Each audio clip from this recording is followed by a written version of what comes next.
সর্বশেষ একজন মহিলা চলে আসলেন।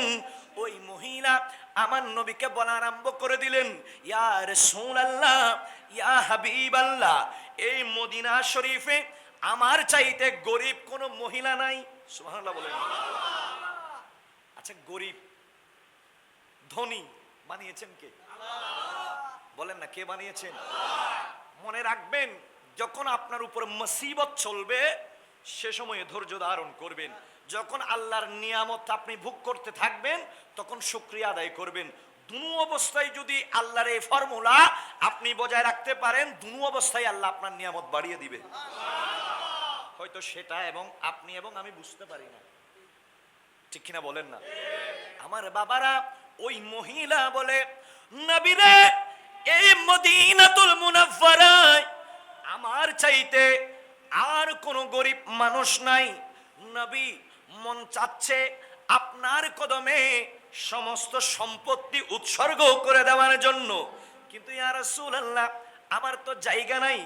নবী রে নবী, মনে চাচ্ছে আপনার কদমে আমার টাকা পয়সা উৎসর্গ করে দেওয়ার জন্য, কিন্তু নবী, আমার তো টাকা নাই। নবী রে, আমার কোনো কিছু না থাকলেও আমার একটা 10 বছরের সন্তান আছে। এই সন্তানটাকে আমি জমিনে আমার শ্রেষ্ঠ সম্পদ মনে করি। ইয়া রাসূলুল্লাহ, এই সন্তানের নাম আনাস, মাত্র বয়স 10 বছর। আপনি নবী আসলেন, আপনাকে কোনো হাদিয়া দিতে পারলাম না। নবী, আল্লাহর জাতের শপথ করে আমার আনাসকে আপনি নবীর কদমে সুপর্দ করে দিলাম। একটু জোরে বলবেন না সুবহানাল্লাহ। আল্লাহ নবী হাদিসে বলেছেন না, যে ব্যক্তি আমি নবীর মোহাব্বত নিজের ছেলের চাইতে, মার চাইতে, বাবার চাইতে, স্ত্রীর চাইতে বেশি করবে না, যার অন্তরে বেশি থাকবে না, সে ততক্ষণ পর্যন্ত মুমিনে কামেল হবে না। ঠিক কিনা বলেন না? উনি বলে, আমার এই ছোট্ট সন্তান নাম আনাস, বয়স 10 বছর, আপনার কদমে দিয়ে দিলাম। নবী, আমি জানি আমার ছেলের বয়স কম হওয়ার কারণে এই ছেলে আপনাকে ভারী কোনো কাজ করে দিতে পারবে না, কিন্তু নবী, আপনি যখন মদিনাতুল মুনাফফারায় মসজিদে নববী শরীফ বানাবেন, ওই মসজিদে নববী শরীফে সিদ্দিক আকবর, ফারুক আজম, উসমানে গনি জিন্নুরাইন, শের খুদা হায়দারে কাররার ওয়া দিগর সাহাবায়ে কেরামকে আপনি পেছনে রেখে আপনি নবী যখন ইমাম হয়ে নামাজ আদায় করতে যাবেন, নামাজের আগে আপনি নবী উযু করবেন। ওই টাইমে আমার আনাসকে বলবেন আপনার উযুর পানির ব্যবস্থা করে দেওয়ার জন্য। হুজুর বলবেন না সুবহানাল্লাহ। আমার আনাস বড় কাজ করতে না পারলেও আপনি নবীর উযুর পানির ব্যবস্থা করে দিতে পারবে। আমার আনাস বড় কোনো কাজ করতে না পারলেও আপনি নবী যখন কাউকে ডাকতে পাঠাবেন, ওই টাইমে আমার ছেলেকে বললেন আমার ছেলে গিয়ে দেখে আপনার কাছে নিয়ে আসতে পারবে। ইয়া রাসূলুল্লাহ, আপনার যত বড় কাজ হোক না কেন আমার ছেলেকে বলবেন, আমার ছেলে আনাস আপনার সমস্ত কাজ আপনার খাদেম হিসাবে করে দিবে। একটু জোরে বলবেন না সুবহানাল্লাহ। আপনি এবং আমি হলে কোনোদিন দিতাম? জোরে বলেন না, কোনোদিন দিতাম? আনাসের মা বলে, নবী, আমার যেতে হবে, ঘরের মধ্যে কাজ আছে। আমার নবী বলে, ঠিক আছে, আপনি চলে যান। আনাসের মা একটা আবদার করে বসলেন, বলেন, ইয়া রাসূলুল্লাহ, আমি তো চলে যাব, আমার মন চাচ্ছে আপনি নবী যাতে আমার আনাসের জন্য আল্লাহর দরবারে ফরিয়াদ করেন। নবী ওয়াত তুলিলি, আল্লাহ ফেরত দিব না রে? আচ্ছা, হতে দিব না? দিবেন। আমার নবী হাত তুললেন, বলে, আল্লাহ, আমার আনাসের সম্পত্তির মধ্যে বরকত দাও। সুবহানাল্লাহ। আমার নবী দোয়া করলেন, আল্লাহ, আমার আনাসের আওলাদের মধ্যে বরকত দাও। কয়টা দোয়া? 3 নাম্বার আমার নবী বললেন, আল্লাহ, আনাসকে সম্মানিত করো, আমার নবী তিনটা দোয়া করে দিলেন। আমার নবী জাহিরি হায়াত থেকে ইন্তেকাল করলেন। ওই আনাস বিন মালিক লম্বা হাদিস বর্ণনা করে, সে বলে আমি 1 বছর নয় 2 বছর নয়, আমার হাবিবুল্লাহ আল্লাহর হাবিবের কদমে আমি আনাস বিন মালিক 10 বছর ছিলাম, আল্লাহর নবীর খেদমত করেছিলাম। এই 10 বছরে আমি আনাস জীবনে আমার নবীকে আগে সালাম দিতে পারি নাই। একটু জোরে বলবেন না সুবহানাল্লাহ। বলে শুনেন, এই 10 বছর আমি নবীর কদমে ছিলাম। আমাদের ঘরের মধ্যে কাজের লোক থাকলে একটু 19 থেকে 20 হলে আমরা ধমক দিই।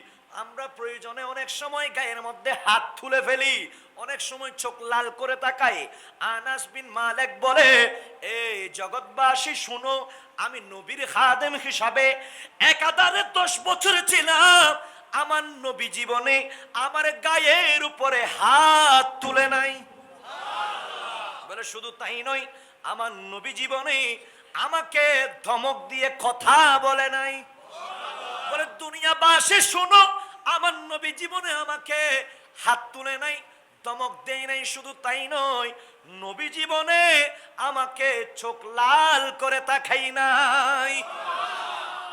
কিন্তু দেখেন, গত কিছুদিন আগে আমরা দেখেছি তুফাজ্জল নামক একটা পাগল ছেলেকে 2 প্লেট ভাত খাওয়াইয়ে এমন ভাবে মারছে, জীবিত একটা প্রাণ মুহূর্তের মধ্যে মৃত্যুর কাতারে নিয়ে গিয়েছে। ঠিক কিনা বলেন না বাবা? কিন্তু এই আনাস বলে, আমি নবীর কদমে ছিলাম, নবী আমাকে হাত তুলে নাই, নবী কোনোদিন ধমক দেয় নাই, চোখ বড় করে তাকাই নাই। জগৎবাসী শোনো, আল্লাহর নবী একদিন আমাকে মদিনা শরীফের মধ্যে একটা কাজে পাঠিয়েছিল। ওই সময় আমার বয়স 10 বছর হওয়ার কারণে ছোট্ট বাচ্চাদের মতো ওই ছোট্ট বাচ্চাদের স্বভাব আমার কাছে ছিল। আল্লাহর নবী আমাকে কাজে পাঠিয়েছেন, কিন্তু আমি হঠাৎ মদিনা শরীফের রাস্তা দিয়ে যখন যাচ্ছি, দেখতে পেলাম মদিনা শরীফের মাঠের মধ্যে ছেলেরা খেলতেছে।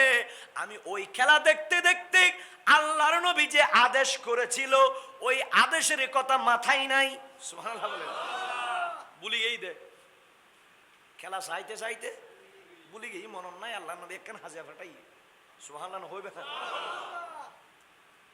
এখন বই বই খেলা স্যার আর নবীও হর হয়তো বেরো তো হাজা ফাটাইলাম গেই হড়ে।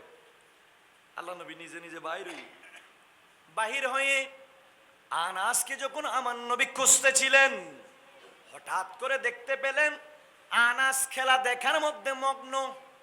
আমার নবী পেছন থেকে ডাক দেয় নাই, আমার নবী আনাস বলে ডাক দেয় নাই। আমার নবী সুন্দর করে আনাস বিন মালিকের পেছনে গিয়ে বসে গেলেন। সুবহানাল্লাহ বলেন। ফিচুরি যায় বই এখন এবার খেলা চাইতে চাইতে চোখ যাইতে কি ফিরে দেখেন আল্লাহ নবী আনাসটাকে বই আছে। সুবহানাল্লাহ। আনাস বলে, আমি মনে করেছিলাম সেই দিন আমার নবী আমার গায়ের উপরে হাত তুলবে, আমাকে ধমক দিবে, কিন্তু জগৎবাসী তিনি তো রাহমাতাল লিল আলামিন, আমার নবী ধমক দেয় নাই, আমার নবী হাত তুলে নাই। আনাস বিন মালিকের দিকে মুস্কি একটা হাসি দিয়েছে। আনাস বিন মালিক বলে, আল্লাহর জাতের শপথ করে বলি, আমার নবীর ওই মুস্কি হাসির মধ্যে এমন একটা জাদু ছিল, তাসির ছিল। ওই মুস্কি হাসি দেখার পর থেকে আমি আনাস জীবনে আর কখনো কোনো কথা ভুলে যাই না।